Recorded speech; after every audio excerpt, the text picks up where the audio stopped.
अस्सलामुअलैकुम वरहमतुल्लाह। स्वागत है आप सभी का हमारे चैनल पर। दुनिया की भीड़ भाड़ में अक्सर हम सुकून की तलाश करते हैं और सच्चा सुकून हमें अल्लाह के करीब ले जाने वाली इन ईमान अफरोज़ कहानियों में ही मिलता है।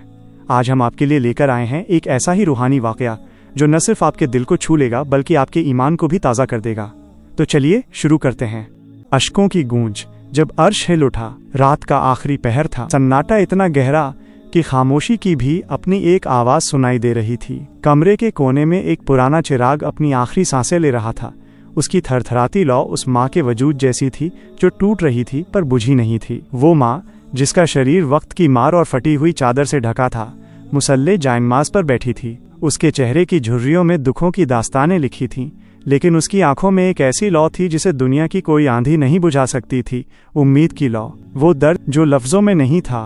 उसका बेटा अयान, जो कभी उसकी आंखों का तारा और बुढ़ापे की लाठी था, अब गुनाहों के दलदल में धंस चुका था। दुनिया उसे बिगड़ा हुआ कहती, लोग कहते कि इसे भूल जाओ, ये पत्थर हो चुका है। पर माँ का दिल पत्थर कैसे हो जाता? उसने तो उस पत्थर में भी धड़कने महसूस की थीं जब वो उसके वजूद का हिस्सा था। वह रात भर जागती, जब मोहल्ला सो जाता तब वो अपने रब से गुफ्तगू करती। उसके आंसू जब सजदे की जगह गिरते तो ऐसा लगता मानो जमीन का हर जर्रा उस दर्द को महसूस कर रहा हो। ऐ मेरे मौला, दुनिया कहती है वो हाथ से निकल गया, पर वो तेरे कब्जे से तो बाहर नहीं। मैं हार गई हूँ, पर तू तो अल मुजीब, दुआ सुनने वाला है। मेरे लाल को लौट दे, मुझे मेरा अयान वापस कर दे। वो लम्हा जब मुकद्दर बदल गया। उधर शहर के किसी अंधेरे कोने में अयान एक ऐसे मोड़ पर खड़ा था जहां मौत और जिल्लत उसके सामने थी। गलत रास्तों ने उसे एक ऐसी खाई में धकेल दिया था जहां से वापसी का कोई रास्ता नजर नहीं आता था। उसे लगा सब खत्म हो गया। तभी उस अंधेरी रात में उसे अचानक अपनी माँ की फटी हुई चादर की खुशबू महसूस हुई। उसे याद आया वो चेहरा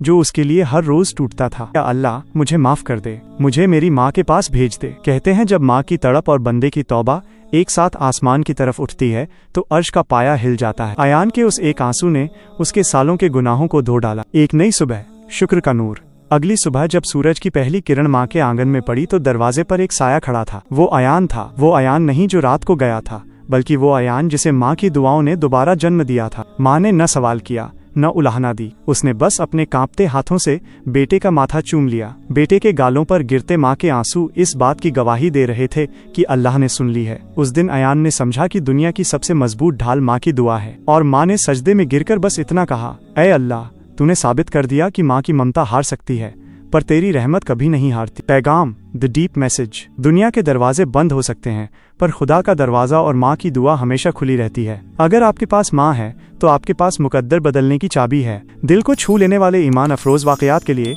चैनल को जरूर सब्सक्राइब करें और बेल आइकन दबाना न भूलें। वीडियो को लाइक करें और ज्यादा से ज्यादा शेयर करके दूसरों तक ये पैगाम पहुँचाएं।